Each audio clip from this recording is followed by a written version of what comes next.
silahkan. Dan jika ingin bertanya, bisa raise hand ataupun menulis soalnya di kolom komentar, kolom Ya, chat. Oke. Sudah ada beberapa penanya, ya, silakan ya, dulu. silakan. Ya, Sebelumnya ada Dinsa, silakan Dinsa. Dinsa, ya. Oke, terima kasih kepada kelompok yang barusan presentasi. Ini tadi presentasinya tentang potensi kesambi ya, sangat menarik sekali dan sangat bagus sekali serta sangat lengkap sekali yang sudah dibawakan materinya. Dinsa mau tanya teman-teman, apakah minyak kesambi ini udah banyak diproduksi ya? Itu aja, makasih banyak. Oke, Dinsa. Langsung dijawab atau bagaimana, Bu Sri? Ya, langsung saja. Oke. Boleh. Oke, monggo Ita untuk spesialis perminyakan. Baik, terima kasih Dinsa atas pertanyaannya. Izin menjawab ya. Untuk minyak kesambi, kalau tipe minyaknya itu sudah lumayan banyak diproduksi. Namun apabila produksi untuk minyak goreng hingga saat ini seperti yang saya sampaikan tadi, hingga saat ini masih belum banyak diproduksi karena salah satu kekhawatiran masyarakat adanya kandungan HCN atau asam cyanida yang dapat membuat keracunan apabila dikonsumsi. Nah, untuk jenis minyak lainnya seperti minyak atsiri ataupun minyak untuk kesehatan yang dioles itu sudah lumayan banyak diproduksi. Begitu, Dinsa. Oh iya, oke. Jadi untuk produksinya itu juga mempertimbangkan kandungannya tadi ya, kan ada cyanida, jadi kayak tidak bisa asal produksi gitu ya, teman-teman? Iya benar, karena ada kandungan senyawa asam cyanidanya, untuk memproduksi secara individual atau seperti produksi minyak kelapa, kalau kebanyakan masyarakat kan bisa memproduksi minyak kelapa sendiri. Nah, kalau untuk minyak biji kesambi ini tidak bisa asal memproduksi gitu, karena adanya kandungan asam cyanida itu. Gitu, Dinsa. Oh ya, make sense. Oke, makasih banyak ya teman-teman. Makasih Ita. Makasih juga kesempatannya. Oke, Dinsa. Terima kasih. Selanjutnya ada penanya kedua, yaitu ada Naila. Silakan Naila. Naila, ya. Baik, terima kasih atas kesempatannya, Retno. Sebelumnya, terima kasih atas materi yang sudah disampaikan oleh kelompok 4 ini. Sangat banyak sekali manfaat yang bisa diambil dari kesambi. Tapi yang saya ingin tanyakan adalah, kesambi ini kan habitusnya pohon ya. Nah, kalau misal panen kesambi ini menunggu sampai pohonnya menjadi besar, apakah itu tidak membutuhkan waktu yang lama? Nah, bagaimana menurut kalian, bagaimana alternatif atau mungkin adakah cara untuk bisa lebih efektif dalam membudidayakan kesambi seperti itu? Terima kasih. Supaya cepat berproduksi gitu ya, hasil. Iya, Bu. Iya. Supaya produksinya lebih maksimal seperti itu. Lebih cepat. Ya, lebih cepat. Terima kasih Naila atas pertanyaannya. Langsung kami jawab saja. Monggo Mas Firman. Apakah suara saya terdengar jelas?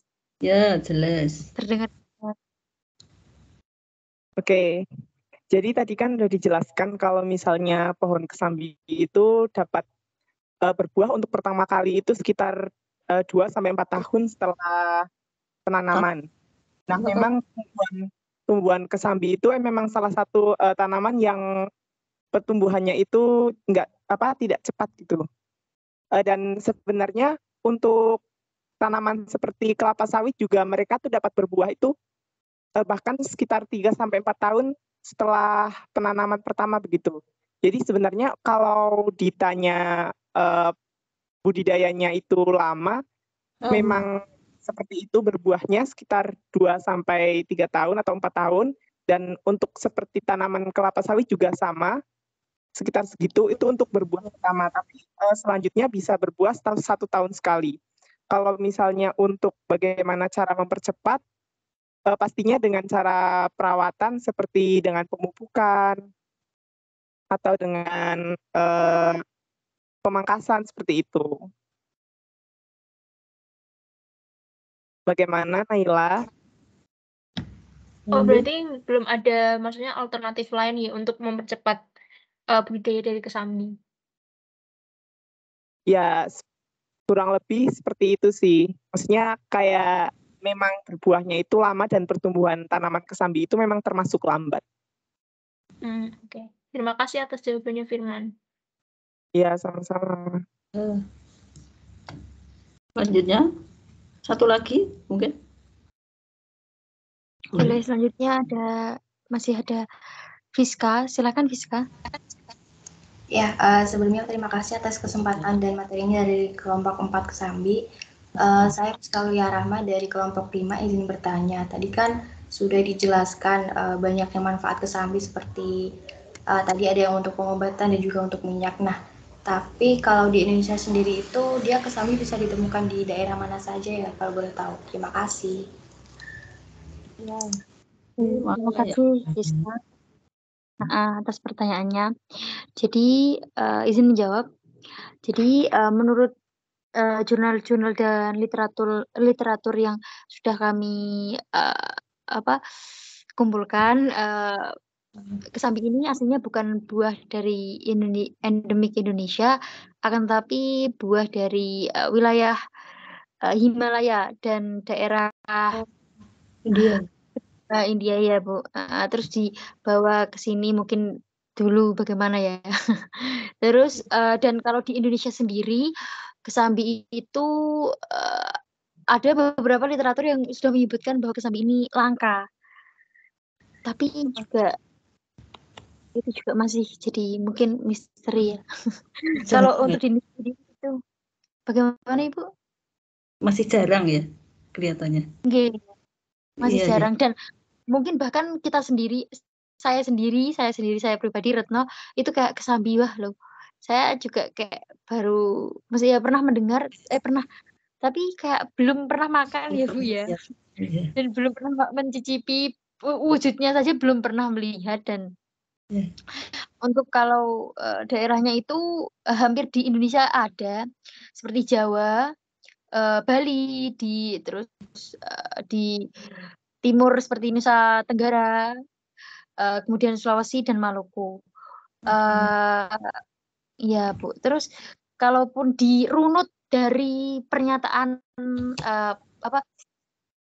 Firman tadi yang mengenai budidaya, bahwa syarat tumbuhnya kesambi ini kan ada suhunya dan suhunya kan sedikit panas ya, sehingga tadi make sense ketika kita dari literatur itu menyebutkan kalau daerah timur itu lebih banyak, seperti daerah Nusa Tenggara kan lebih panas ya guys. Iya. Seperti itu. Oh iya, di daerah timur ya ditemukan ya. Ya Bu, seperti itu Rizka. Ya baik, terima kasih banyak atas jawabannya, sudah cukup menjawab. Baiklah, saya tanya sedikit ya. Jadi ini tadi itu sepertinya tadi ditemukan di daerah Bogor itu ya kalau tidak salah ya. Kemudian yang pembibitan tadi di mana ya? Kan ada gambar pembibitan itu tadi dilaksanakan di mana?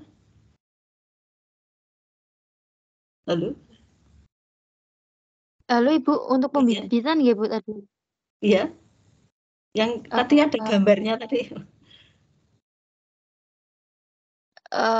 Bukan pembibitan Ibu. Kami tidak membahas pembibitan, tapi membahas tentang budidaya Ibu. Pembenihan. Oh, tadi ya pembenihan. Ya. Tadi disampaikan ya, gambarnya tapi seperti kotak-kotak seperti sawah tadi loh. Ada kotak-kotak. Saya pikir tanaman kecil-kecil gitu ya. Pembenihan maksudnya ya, pembenihan. Atau hanya gambar latar saja, latar belakang. Oh, iya. Ibu itu kalau tadi hanya disebutkan tentang kami menjelaskan tentang budidaya, Ibu kan pengembangan budidaya. Oh iya. Nah, Iya. itu gambarnya Oh, iya, hanya untuk hanya pemanis, latar Ibu. saja ya. Oh iya, saya kira itu di mana gitu tadi dilaksanakan. Ya. Oh, Kemudian tidak. ya, gimana?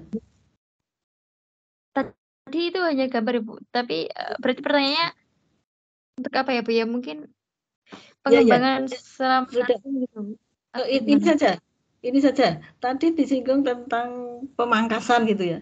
Nah, itu tadi ya termasuk apa? Supaya cepat berbuah kan? Tadi ada yang tanya tadi. Cepat berbuah sehingga cepat menghasilkan biji gitu ya. Mestinya begitu tadi ya. Pemangkasan usaha untuk mempercepat supaya berproduksi tadi ya. Kemudian untuk HCN ini apakah kan harus dimurnikan ya? Apakah tidak lebih bagus tadi potensinya dikembangkan untuk biodiesel ya tadi ya? Apakah begitu atau tidak? Kalau untuk minyak kan itu ya HCN-nya harus dimurnikan. Kalau untuk biodiesel ya mungkin bisa dikembangkan atau bagaimana? Biodiesel. Izin menjawab, Ibu. Ya, silakan. Jadi sebenarnya itu memang untuk saat ini minyak dari kesambi itu sudah mulai sudah mulai dilirik untuk dikembangkan sebagai biodiesel seperti itu, Ibu. Oh iya. Nah, itu juga bisa dipakai untuk minyak goreng. Dan sebenarnya untuk tahap menjadi biodieselnya itu sebenarnya mirip-mirip, Ibu. Perlu tahap pemurnian juga seperti sebelum diolah menjadi minyak goreng. Jadi tetap memerlukan tahap pemurnian sebelum dipakai sebagai biodiesel, Ibu. Oh gitu. Tapi kan kalau biodiesel kan tidak dimakan maksudnya ya. HCN-nya itu iya. Tapi tetap gitu ya prosesnya ya. Ya, prosesnya tetap memerlukan pemurnian sebelum dipakai gitu. jadi biodiesel, Ibu. Iya. Kemudian ini, kalau ini kan apa di daerah tertentu mungkin sudah banyak dihasilkan buahnya gitu ya. Kalau tidak diproses dibuat minyak, apakah juga dijual gitu ada tidak? Halo? Halo, Ibu. Iya. Kalau menurut literatur itu ada yang jual sih buah kesambi. Cuman ada yang dijual dan karena ada buahnya juga ya Bu ya tadi di morfologi saya disebutkan. Mungkin kalau dikonsumsi secara langsung bisa Bu dan akan tetapi untuk lebih pengembangan produknya itu dari kami belum tahu. Cuman ada beberapa literatur yang menyebutkan bahwa kesambi ini memiliki potensi dikembangkan sebagai minyak goreng. Seperti itu, Ibu. Iya. Berarti kalau dimakan juga tidak apa-apa ya maksudnya ya? Oh iya ya, Bu. Iya. Iya. Memang ini saya juga baru dengar ini. Apa maksudnya itu memang buah ini belum populer gitu ya? Jarang. Iya. Ya, bagaimana? Halo ya, Firmansyah. Sinyalnya jelek Ibu Firman sepertinya. Iya, putus ya. Ini sebetulnya dari Tembalang atau di mana toh? Ya, di Tembalang atau di luar Tembalang? Ibu, ya. Izin menambahkan. Ya, silakan. Izin menambahkan jawabannya.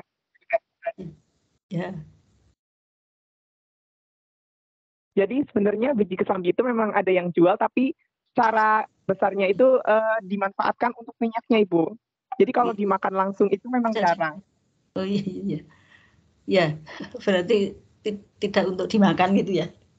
Ya, sebagian besar memang untuk diambil minyaknya. Iya. Ya, baiklah. Ya, ya baiklah. Saya kira ini sudah cukup panjang lebar tadi penjelasannya cukup bagus ya. Saya kira ini cukup ya. Silahkan diakhiri. Nanti dilanjutkan yang kedua. Ya. Baik Ibu, untuk itu kami akhiri dari kelompok 4 mengenai kesambi. Mungkin kalau ada pertanyaan lainnya bisa lanjut nanti. Dan untuk presentasi kami sudahi. Mohon maaf apabila ada salah kata ataupun kekurangan dalam menyampaikan materi kesambi. Sekian, wassalamualaikum warahmatullahi wabarakatuh. Waalaikumsalam warahmatullahi wabarakatuh. Ya, silahkan yang berikutnya kelompok labu ya. Ya Ibu, labu. Silahkan labu. Semangat labu. Ya, tepuk tangan. Tepuk tangan. Muncul ya Bu ya tepuk tangannya ya Bu ya. Ya, muncul. Tadi ada tulisan juga tadi waktu presentasi tahan napas juga ada ya. Ada tulisan tadi. Iya Ibu. Iya, di pojok kiri. Tahan napas. Ya, silakan. Sumber protein.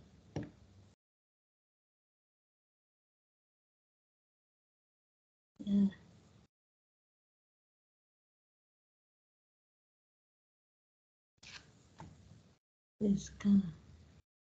Misi, apakah suara saya dapat terdengar?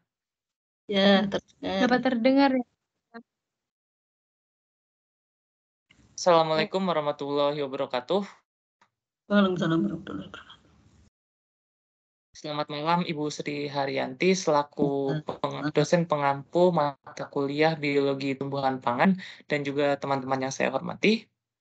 Pada kesempatan kali ini, kami kelompok 5 dengan anggota Rizka Amalia, Mahatma Narendrani atau saya sendiri, dan juga Fiska Aulia Rahma izin mempresentasikan mengenai sumber protein dari labu kuning. Next.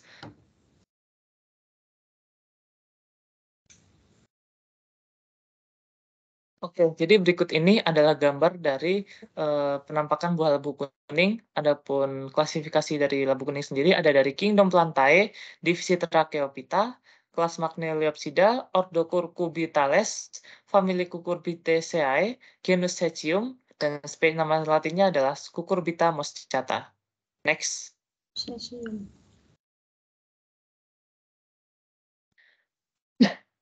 Nah, untuk morfologi buah sendiri memiliki bentuk bervariasi, mulai dari bulat seperti pada gambar tadi, ceper, seperti pir, bulat melintang, dan juga lonjong.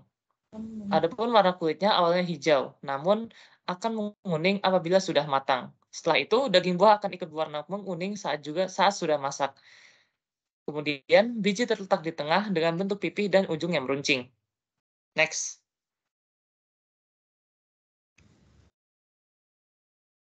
Nah, untuk prospek labu kuning sendiri masih bisa dikembangkan karena di masa tanam. Oh, ya. Terus? Ya, baik Ibu. Nah, untuk prospek labu kuning di Indonesia sendiri masih bisa dikembangkan karena yang pertama, konsumsi labu kuning di Indonesia masih tergolong rendah, yaitu berkisar kurang dari 5 kg per tahun. Perlu diingat juga bahwa masa tanam labu kuning hanya 3 bulan. Sejauh ini produksi nasional buah labu mencapai 428,197 ton. Nah, kemudian rendahnya konsumsi buah ini disebabkan karena produk olahan labu kuning ini masih tradisional dan kurang mengalami inovasi. Next. Nah, kemudian untuk potensi labu kuning, nah, labu kuning sendiri memiliki senyawa unggulan berupa beta-karoten, tiamin, dan juga serat. Setelah itu, vitamin yang terkandung dalam buah labu kuning antara lain adalah vitamin A, vitamin B1, dan juga vitamin C.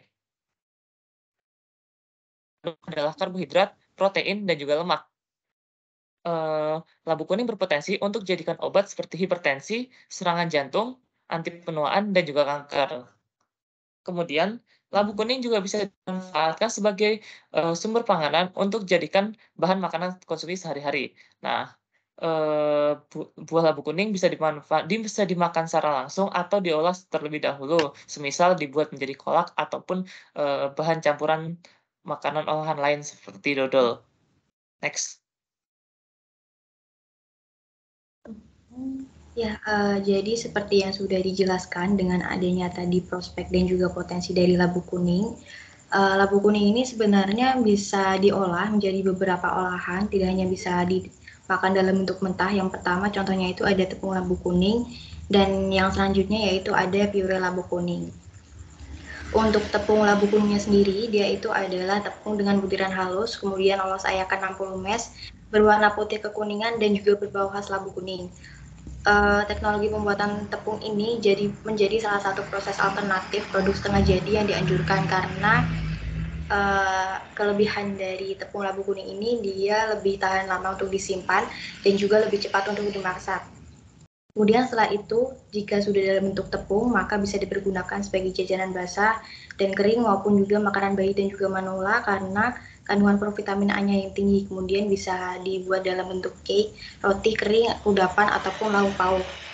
Nah, selain itu, tepung labu kuning ini juga mempunyai kandungan protein jenis gluten yang tinggi sehingga dia berperan dalam proses pengembangan volume roti dan juga produk makanan lain yang memerlukan pengembangan volume. Kemudian produk olahannya selanjutnya yaitu ada pure labu kuning. Jadi pure ini adalah variasi dari bubur di mana bahan utamanya yaitu buah atau sayuran yang diproses dengan blender hingga lembut. Untuk pembuatan pure labu kuningnya sendiri bisa dibuat dengan cara mencuci labu kuningnya, kemudian dikukus, dikupas, dan juga dilumatkan dari labu kuningnya. Biasanya untuk pure labu kuning ini bisa dibuat sebagai makanan MPASI dan juga bisa sebagai campuran dalam kue, roti, cake, atau cookies.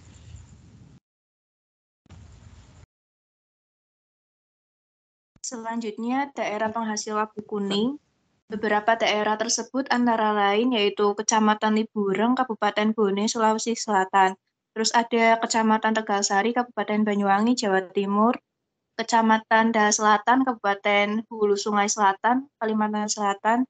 Dan Kecamatan Pasir Timur, Kabupaten Bolang Mongondo, Sulawesi Utara. Nah, tanaman labu kuning ini akan tumbuh dengan baik jika dibudidayakan pada daerah dengan ketinggian 800 sampai 1.200 meter di atas permukaan laut, dengan curah hujan berkisar 700 sampai 1.000 mm per tahun, memiliki kelembapan udara sekitar 75%, dan yang terpenting lahan budidaya tersebut mendapatkan sinar matahari yang cukup, sehingga menunjang pertumbuhan dan perkembangan tanaman labu.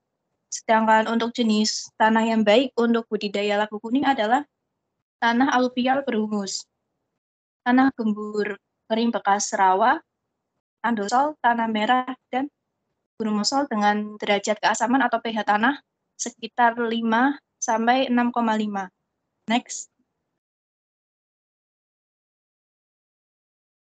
Selanjutnya, budidaya labu kuning.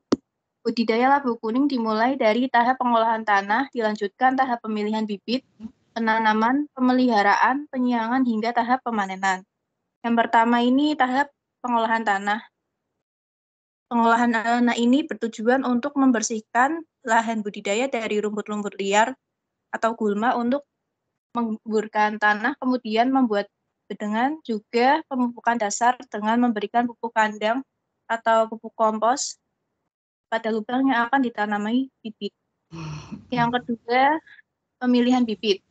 Bibit dapat diperoleh dengan membeli atau bisa juga dengan produksi sendiri, yaitu dengan cara mengambil biji dari buah labu kuning dengan kualitas bagus yang sudah matang.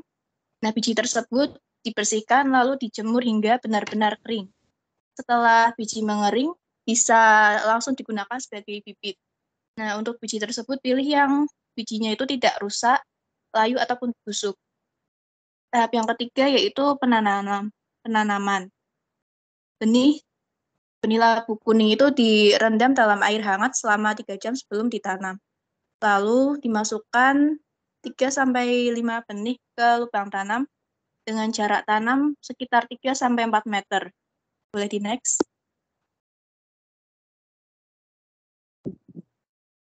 Selanjutnya tahap pemeliharaan.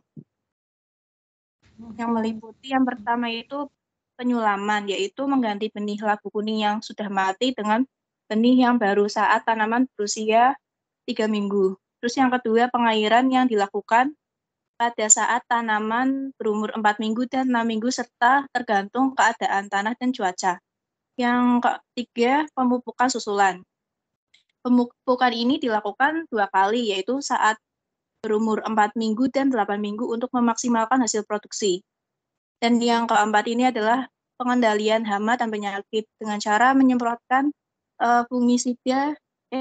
pestisida dan fungisida sesuai dengan jenis hama atau penyakit yang menyerang dan dosis yang dianjurkan. Next. Selanjutnya tahap penyiangan, yaitu berfungsi untuk membersihkan tanaman labu dari rumput-rumput liar atau gulma yang dilakukan ketika tanaman berumur 3 minggu dan 6 minggu. Dan tahap terakhir yaitu pemanenan. Labu kuning dipanen pada saat tanaman berumur 4-5 bulan. Proses panen labu kuning ini dilakukan secara bertahap dengan melihat kondisi buah yang sudah matang. Buah yang sudah matang ini akan berwarna kuning kecoklatan dengan tangkai buah yang telah mengering. Pemanenan buah labu kuning ini dilakukan dengan cara memangkas atau memotong tangkai buah. Nah, pemanenan buah labu kuning ini bisa sampai 7 kali panen dalam 1 kali tanam dengan selang waktu pemanenan antara 2-3 minggu. Next. 7 kali panen.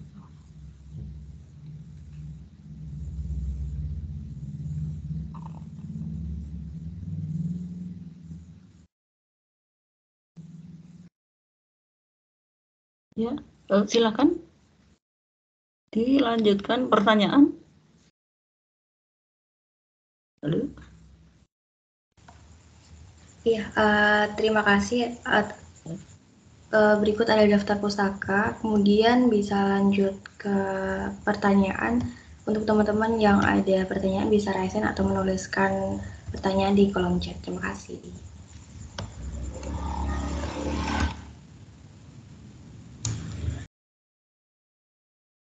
Ada pertanyaan? Atau saya dulu ya? Ini sebetulnya labu ini kan bisa maksudnya mengandung karbohidrat, protein, dan lemak ya. Untuk potensi dibuat lemak itu bagaimana? Mungkin caranya tahu?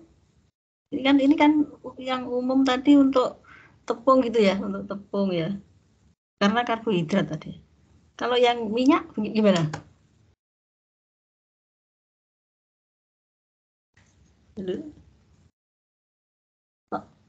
Mengandung minyak berapa persen gitu ya? Minyak atau lemak tadi ya, ditulis tadi ya? Tertulisnya lemak, Ibu. Lemak ya, lemak. Ya, kira-kira bisa tidak diproduksi menjadi minyak gitu? Setahu saya, kalau berdasarkan informasi yang saya dapatkan, itu pemanfaatannya dari bijinya, Ibu. Nah, tapi produksi minyaknya itu tidak digunakan secara langsung, Ibu, tapi minyaknya diekstrak dari biji lalu digunakan dalam pengembangan kosmetik, Ibu. Oh, untuk kosmetik, oh ya. Ya, mungkin ini mungkin hampir mirip dengan biji itu ya, bunga matahari itu ya. Bentuknya juga mirip ya. Kalau biasanya kalau dimakan untuk kuaci itu ya. Betul ya? Atau bukan dari seperti itu, Ibu. Oh iya. Ya. Nah, kalau di sini yang banyak di mana? Misalnya di Jawa Tengah gitu.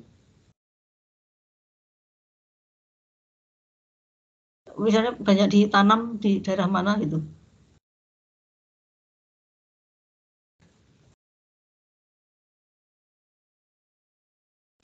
Lalu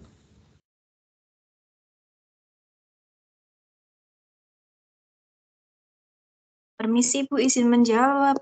Kalau Ya. untuk Jawa Tengah itu, saya Ya. pernah baca jurnalnya itu ada di Magelang, Semarang juga ada, namun kurang Ya. tahu untuk posisi lokasinya secara spesifiknya. Nah, kalau untuk yang produksinya lumayan bagus, yang bagus itu di Kabupaten Banyuwangi, Jawa Timur. Jawa Timur ya. Ya, di Jawa Timur. Saya pernah juga baca yang diproduksi, maksudnya jadi tepung untuk roti itu di Jawa Timur, nggak tahu di kota mana gitu ya, produksi pokoknya labu itu sudah terkenal dan dipasarkan sampai ke mana-mana kelihatannya ya. Jadi mungkin ya di sekitar itu tadi ya, mana Banyuwangi mungkin ya. Kalau yang sering lihat itu di ini ya, kalau di Jawa Tengah di Salatiga ya, bahkan ada yang dijual di pinggir jalan itu ya, Salatiga, yang pernah lewat-lewat ke sana. Iya Ibu, mungkin Iya. Ya, cuma penanamannya di mana kurang tahu ya. Kemudian kalau tadi kan istilahnya kurang inovasi gitu ya. Nah, sebaiknya inovasinya itu apa kira-kira? Selain dibuat tepung dan yang lain-lain. Kurang inovasi tadi ya. Kira-kira apa? Izin masuk Ibu. Jadi kalau menurut saya dari labu kunia sendiri itu dia bisa dibuat untuk mie basah seperti itu Bu. Kemudian nanti bisa dibuat cookies juga bisa, seperti roti seperti itu. Jadi tidak usah diolah menjadi tepung atau menjadi puree, bisa langsung diolah menjadi mie basah ataupun kue kering atau makanan seperti itu. Ya. Dan kemungkinan bisa juga dibuat ini, dicampur apa gitu, dicampur bahan apa untuk istilahnya menjadi itu yang populer dari bumbu itu apa? Beras artifisial, beras itu ya. Sebagai pengganti beras ya Bu ya? Ya, maksudnya nanti difungsikan untuk misalnya untuk obat apa diabetes atau itu kan bisa ya, kemungkinan bisa gitu ya. Jadi dibuat bentuk seperti ya namanya beras artifisial. Mungkin tepung ini dicampuri apa dicampuri tepung kacang atau apa ketela atau apa, kemudian dibentuk gitu ya, bulat-bulat gitu. Dan nanti disesuaikan dengan kandungannya itu untuk kesehatan apa gitu ya. Mungkin bisa ya, mungkin ini kemungkinan bisa.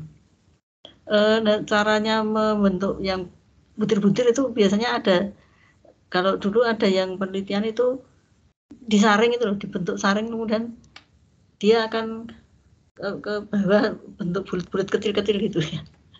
Mungkin begitu ya.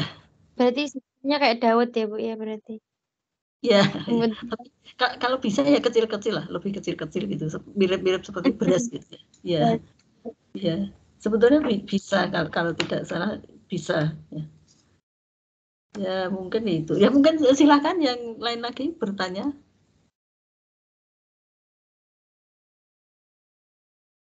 Halo. Halo Ibu. Protein ya tadi ya.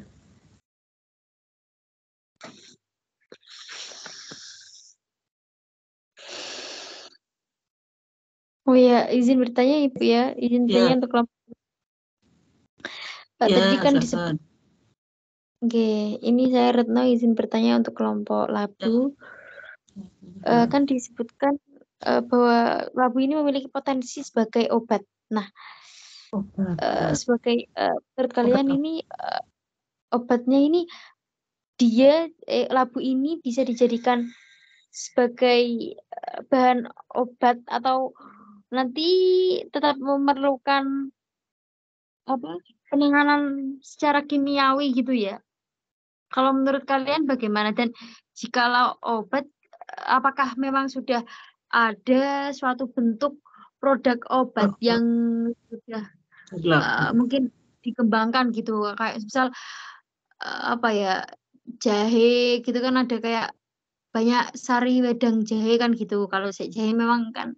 Nah, kalau labu ini kan katanya ada potensi jadikan obat. Nah, itu kan ada potensi kan berarti belum terlaksana. Oke. Nah, berarti kan kalau potensi kan setidaknya pernah ada bukti di mana dia itu kayaknya kok bisa dijadikan obat. Nah, itu apa realnya seperti itu? Apakah bisa dipahami? Apakah sudah ada produknya gitu ya? Ya. Iya gitu, Bu. Iya. Okay. Sudah ada belum? Ayo silakan. Ya. Sudah bisa dipahami. Izin menjawab. Jadi berdasarkan jurnal yang saya cari, itu memang belum ada produk real tentang obat yang berbahan dasar labu kuning gitu. Sehingga yang saya temukan tuh baru sebatas dalam uji lab, Ibu. Nah, salah contohnya itu adalah percobaan untuk percobaan penggunaan labu kuning untuk menurunkan kadar glukosa darah pada tikus.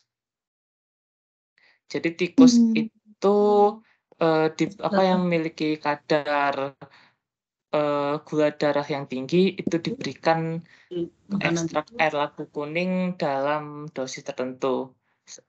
Nah, untuk hasilnya pemberian ekstrak air labu kuning mampu menurunkan kadar glukosa darah pada tikus. Nah, pada tikus model diabetik. Kemudian labu kuning sehingga dapat dilihat bahwa potensi labu kuning ini ada gitu untuk menurunkan kasus diabetes glukosa pada manusia seperti itu. Iya. Oke. Dipahami Firman Rendra. Berarti memang ini jadi suatu PR bagi kita ya, Bu ya.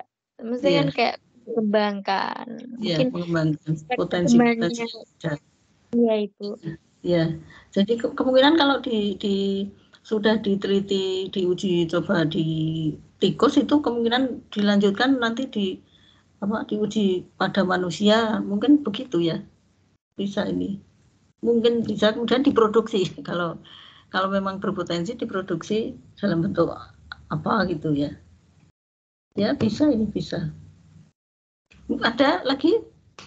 Silakan. Halo. Ini berarti berapa? 19 ya, 19. Padahal 22 ya. Berarti 3. Yang 3 kok tidak kelihatan ya? Halo. Bisa kabur ini. Iya. Sudah absen semua tapi. Halo, ada pertanyaan lagi atau sudah cukup? Ada lagi, Retno? Jelas Ibu dari saya, Bu. Oh iya. Baiklah, kalau sudah tidak ada pertanyaan, ini diakhiri saja. Sudah cukup bagus. Silahkan. Berarti ini 2 saja, yang 1 kelompok minggu depan ya? Oke, Ibu. Ya. Minggu depan terakhir juga, ya. Ibu. Ya, silahkan diakhiri. Ditutup. Baik, sekian presentasi dari kami. Terima kasih atas kesempatannya. Wassalamualaikum warahmatullahi wabarakatuh. Waalaikumsalam warahmatullahi wabarakatuh. Ya, baiklah, kita akhiri saja sampai di sini. Sampai minggu depan dan selamat malam. Wassalamualaikum warahmatullahi wabarakatuh. Permisi, Bu. Waalaikumsalam warahmatullahi wabarakatuh. Sehat Permisi, Bu selalu, Bu. Arianti. Ya. Waalaikumsalam warahmatullahi wabarakatuh. Permisi, Bu Arianti.